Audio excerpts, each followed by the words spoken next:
Hey, it's Mike Brennan, and I'm at the iHemp Michigan Expo in Lansing today, and I'm with John Freeman, who's the president of iHemp Michigan. Or at least it's the Industrial Hemp of Michigan, right? Yes, sir. Make sure I get the title right.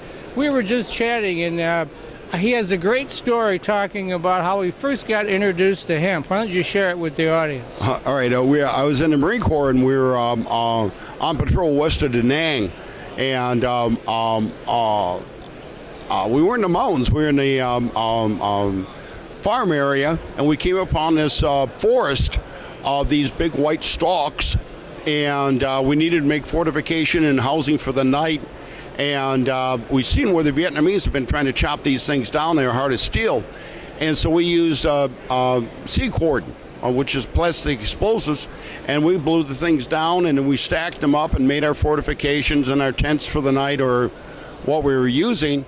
And then we came back 2 weeks later, and the Vietnamese had made a log house out of these what they was French industrial hemp that had been planted 40 years before. And that was my first contact with hemp.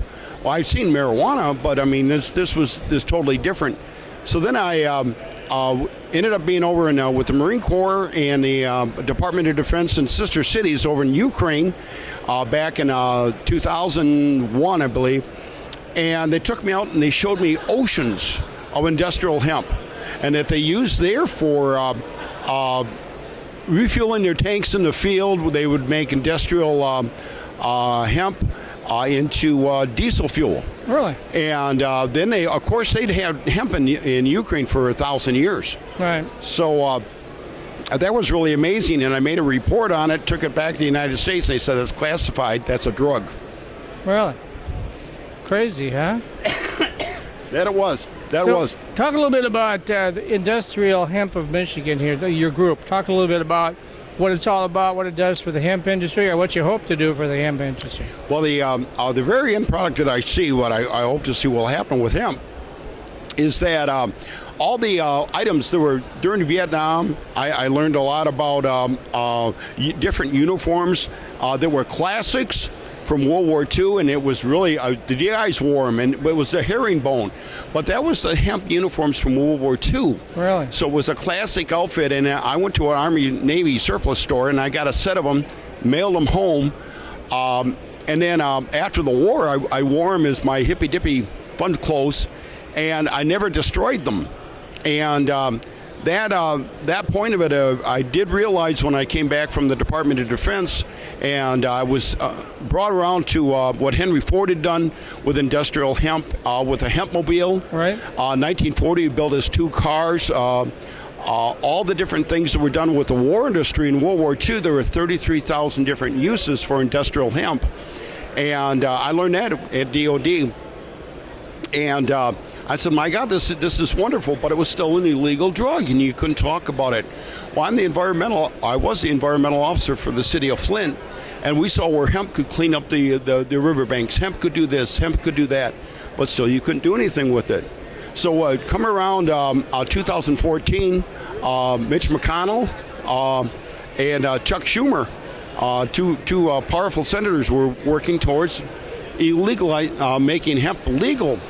And so we looked at that, and I looked around, and I said, time to jump. Time to get into this. It's going to happen.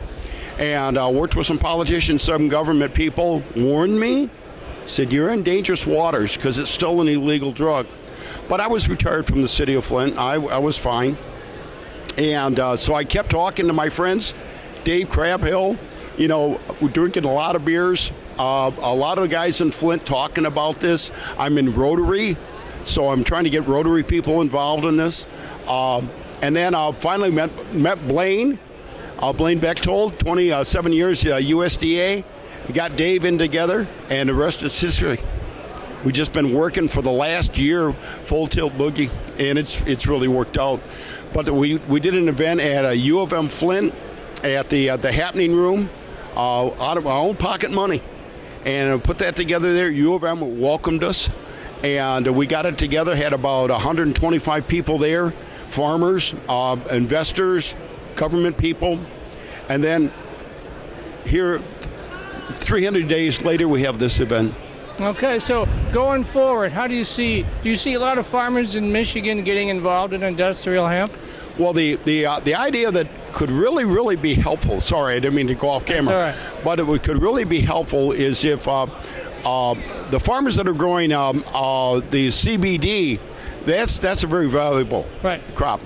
But what our ancestors grew was the stalk plant. And the stalk is a lot easier to grow than the CBD is. And the idea that that can be used for industrial cars, clothes, carpet, everything that you see around in this room, even the concrete, can all be made from industrial hemp. And then say in 10 years from now, when it turns wasteful, we got an E8 power plant in Flint that burns wood chips. We're running out of wood chips. We're running out of pallets and stuff. So all these items that are made out of hemp can be burned as a renewable fuel, pollution-free. Right. And it burns hotter than coal. Okay, then you have a tremendous amount of state land that is dormant or is alongside the expressways, and you simply grow that for renewable fuel.